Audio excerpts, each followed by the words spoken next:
Zavoddan gelen aparatımız. Buna da 2 dənə belə qoşa təkər vuruldu. Qoşa patremmişdi. Bir dənə oynaq patremmişdi.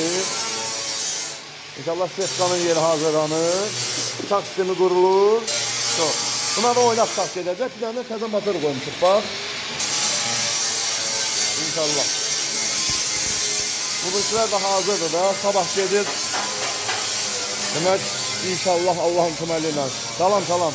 Sabah gedir biri Şəkiyə inşallah. Sabah gedir biri inşallah. Qaxa gedir inşallah. Sabah biri inşallah gedir. Zaqataliyə gedir inşallah. İkisi Zaqataliyə gedir inşallah. Biri Şəkiyə gedir inşallah. Biri də gedir Qaxa. Bu aparatımız hazırlanır. İnşallah düzəlsin, rənglənəcək. İdeal vəziyyətdə bu da gedir Qaxa. Allah'ın üçün oynaq çıxartmaq.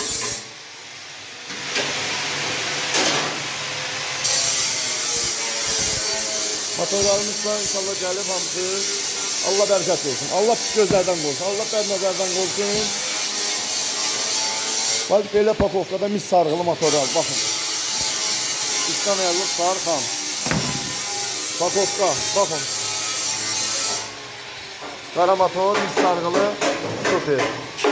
Güzel vəziyyətdə. Öpürük sizləri. Buradan mənə motor göndərən qardaşlara deyirəm, öpürəm sizləri, var olun.